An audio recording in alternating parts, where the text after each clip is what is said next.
Assalamualaikum warahmatullahi wabarakatuh.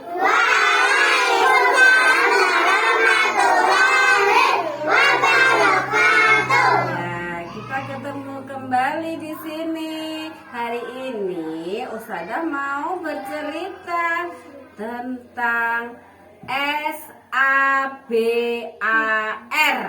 Sabar. Tos. Kok lu pinter banget? SABAR.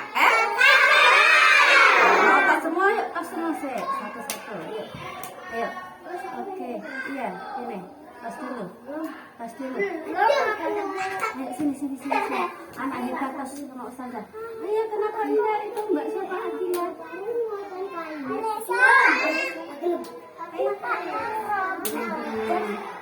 Oke, diulang ya. SABAR. Apa sih itu sabar? Ustazah mau buka dulu. Oh, ternyata ini akan bercerita tentang Rasulullah. Siapa Rasulullah itu? Sudah pintar sekali semuanya. Rasulullah itu adalah Nabi Muhammad. Dengarkan ya. Rasulullah Shallallahu Alaihi Wasallam selalu bersemangat dalam berdakwah.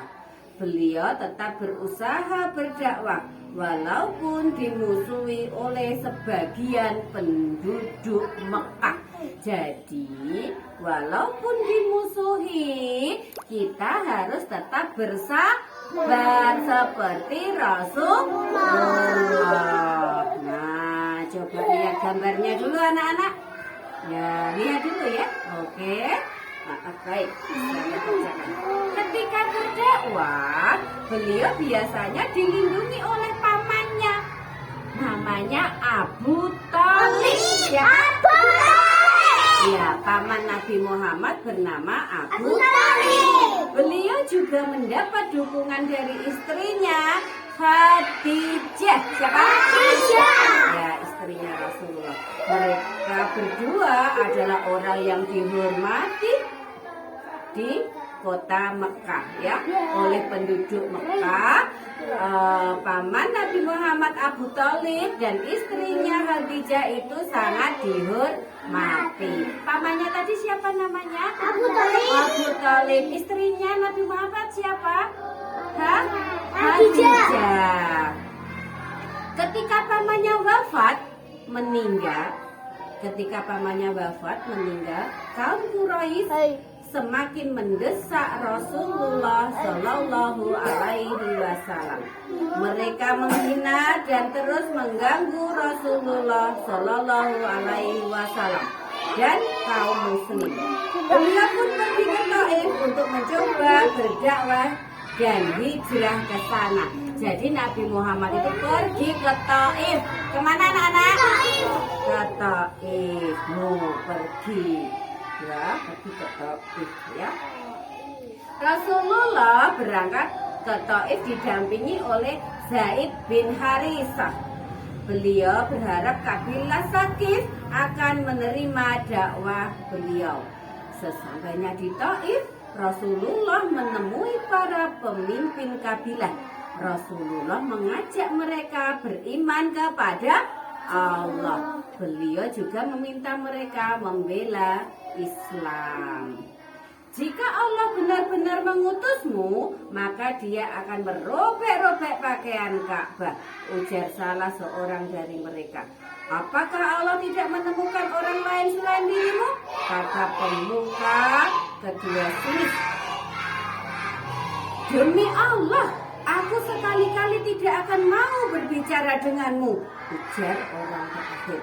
Ketiga pemuda kabilah menolak dakwah Rasulullah. Jadi ajakan Rasulullah ditolak oleh mereka ya, oleh orang-orang kafir. Mereka mendengar penolakan itu, Rasulullah sangat kecewa. Beliau meminta mereka untuk merahasiakan kedatangannya dari kaum Quraisy. Mereka pasti akan semakin benci kepada beliau dan Islam jika mengetahuinya. menjadi Taif hingga 10 hari. Berapa anak-anak? 10 hari. 10 hari. Selama itu beliau tetap berusaha berdakwah. Namun jawaban mereka sama. Keluarlah engkau dari negeri kami. Diusir. Tepuk 1, tepuk 2. Mujahid. Siap, Allahu Akbar. Ada lanjutkan. Rasulullah tidak putus asa. Beliau tetap menyampaikan perintah Allah.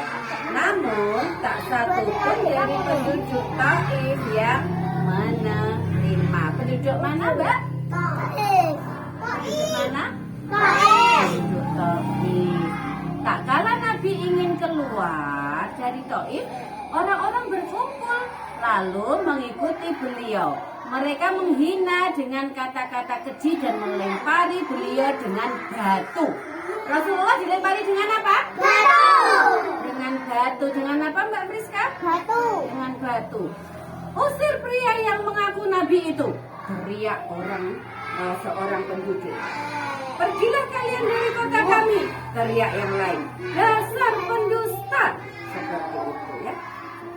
Rasulullah dilempari batu hingga kaki beliau bersimbah darah. Ada getiye, enak getiye banyak ya. Neng kaki Rasulullah kena batu, dilempari batu oleh kaum kafir. Zaid berusaha melindungi, tetapi kepalanya juga terluka karena lemparan batu. Jadi kepalanya Zaid itu juga terluka karena lempar batu. Kalian jangan lempar-lempar batu ya. Apa kayu-kayu di depan sana, nanti kalau kena temannya nanti bisa berdarah. Rasulullah dan Zaid pun pergi dari Mekah, pergi dari daerah itu. Setelah beberapa saat berjalan, mereka berhenti dan beristirahat di kebun anggur. Di mana anak-anak? Di kebun anggur. Pernah makan anggur? Ya, kebun tersebut milik Utbah dan Saibah bin Rabi'ah. Rasulullah memanjatkan doa kepada Allah. Pernah berdoa? Pernah. Beliau mengadukan kesedihan hatinya. Hati Utbah dan Saibah pun tergerak. Mereka merasa kasihan kepada Rasulullah. Mereka mengirimkan pelayan bernama Adas untuk memberikan anggur. Jadi Rasulullah diberi anggur, ya. Lalu Nabi mengucap bismillah lalu memakannya. Tidak disangka Adas terkejut mendengar ucapan Rasulullah. Ucapan itu tidak biasa diucapkan oleh penduduk sini. Setelah berbincang lama, akhirnya Adas mengerti bahwa yang di hadapannya adalah seorang nabi. Dia pun mencium tangan dan kaki Rasulullah. Ya, dengan hati sedih, Rasulullah memutuskan kembali ke Mekah. Kemana anak-anak? Mekah. Ya, tadi ke Taif, terus kembali lagi ke Mekah. Memutuskan kembali ke Mekah. Ketika sampai di Qarn Manazil, Rasulullah melihat ke awan. Tahu awan?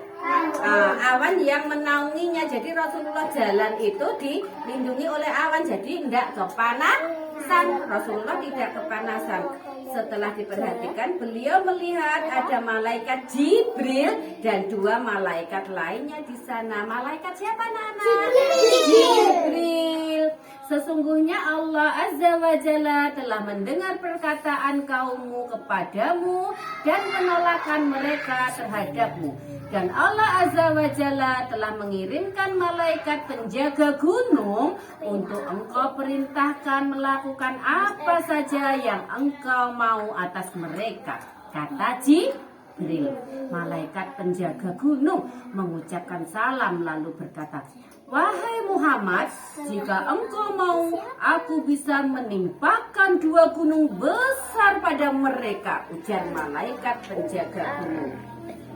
Lalu, justru aku berharap agar Allah menjadikan keturunan mereka menyembah Allah semesta dan tidak menyekutukannya dengan sesuatu pun, tutur Muhammad Sallallahu Alaihi Wasallam. Rasulullah menolak membalas perlakuan penduduk Taif.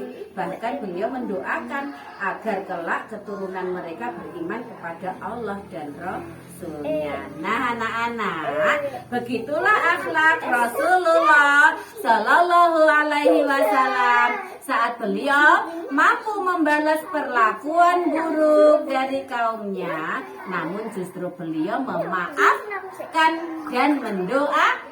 Siapa yang suka memaafkan? Ya, kita tidak boleh berbuat jahat dan kita juga harus memaafkan.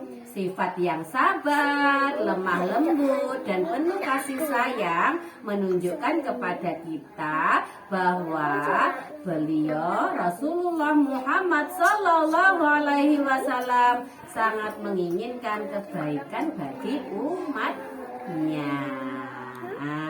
Itulah kita harus sabar seperti Rasulullah. Alhamdulillah.